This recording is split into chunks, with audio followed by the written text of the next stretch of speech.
kembali lagi bersama saya Mbak Nadari. Ya, di video sebelumnya udah saya jelasin singkat ya tentang pengertian sampah, di mana pengertian itu saya ambil dari situs Wikipedia. Yang mana kalau diulangi lagi nih pengertian sampahnya, yaitu material sisa yang sudah tidak diinginkan lagi setelah berakhirnya suatu proses. Sudah kebayang kan pengertian sampah itu? Jadi material ini tuh sudah tidak diinginkan lagi. Seperti kita kalau beli permen, yang kita inginkan apa? Permennya kan bungkusnya nggak diinginkan kan? Jadi bungkusnya dibuang. Ya itulah sampah pengertiannya. Dan di video sebelumnya saya sempat memperlihatkan ini mah kopi. Nah, saya sempat memperlihatkan ini.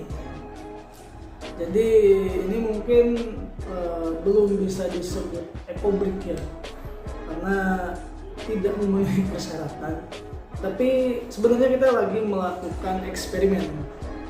Gimana kita ingin mengetahui nih, gimana sih kalau sampah-sampah bekas saset kopi, bekas bungkus permen, bekas bungkus ciki dan yang lainnya itu kita langsung masukin saja ke dalam botol ini, seperti halnya pembuatan ekobrik. Tapi kalau ekobrik kan harus dibersihkan dulu, harus dikeringkan dulu, harus dicacah dulu, dengan tujuan supaya tidak berjamur, dan ketika itu ininya jadi makin kuat gitu nanti tuh. Nah, kita sedang bereksperimen gimana cara kita pengen tahu gitu. Kita pengen tahu gimana sih supaya apa sih yang bakal terjadi kalau tanpa dicacah, tanpa dibersihkan dulu, tanpa dikeringkan dulu. Jadi setelah kita nyampah langsung bus masukin sini. Ini udah 2 minggu. Udah 2 minggu di meja pelayanan perpustakaan, dan kita gak buang ke tempat sampah. Jadi yang kita wajibin anggota tuh yang nyampah tuh langsung masukin di sini. Nah, ini akan sedikit mengurangi ceceran sampah gitu.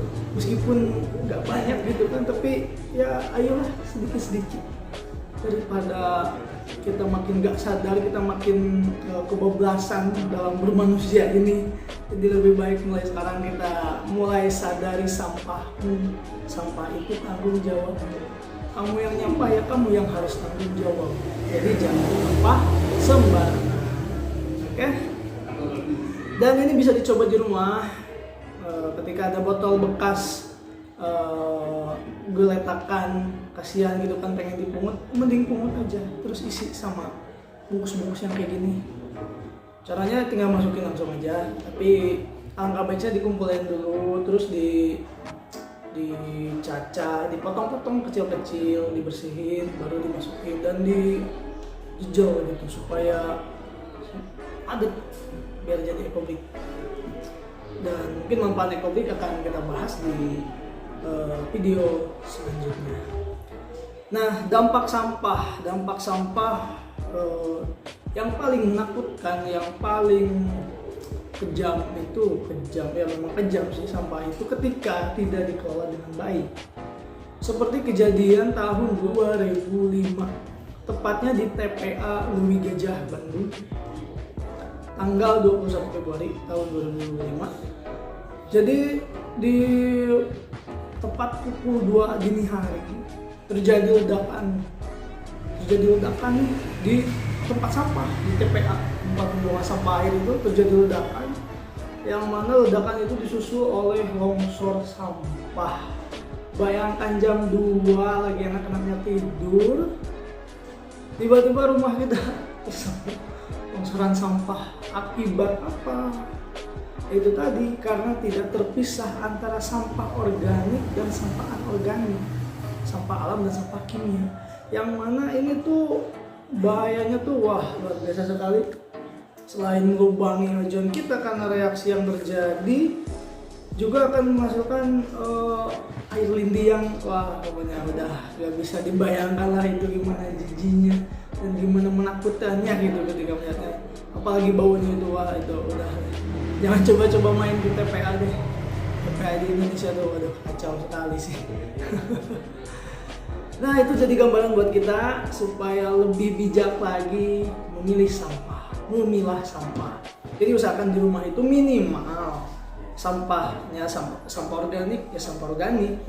Misalkan bekas makan, bekas duri ikan, cangkang telur, terus sayuran, nasi bekas, sisa nasi gitu. Itu di organik saja, dipisah. Minimal punya 2 tempat sampah di rumah, ada sampah organik dan anorganik. Ya gak usah bagus-bagus, pakai kresek aja dulu lah untuk langkah awal kita memulai memilah sampah dari rumah.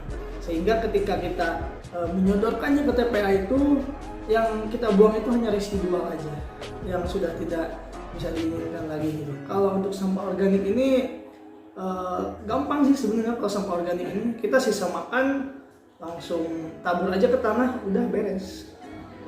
Kalau ada sayur yang masih gede-gede nih, tinggal kita potong-potong kecil, tabur ke tanah, beres. Seminggu kemudian itu hancur dan jadi pupuk dan jadi baik juga buat tanah kita. Daripada kalian harus mencampurnya, itu jangan sekali-kali coba mencampur sampah organik dan anorganik agar untuk dibuang ke TPA. Itu berbahaya. Sekali lagi, itu berbahaya. Yuk pilah sampah dari rumah. Oke, sekian saja sih untuk video kedua ini. Video ketiga nanti deh ya. Terima kasih.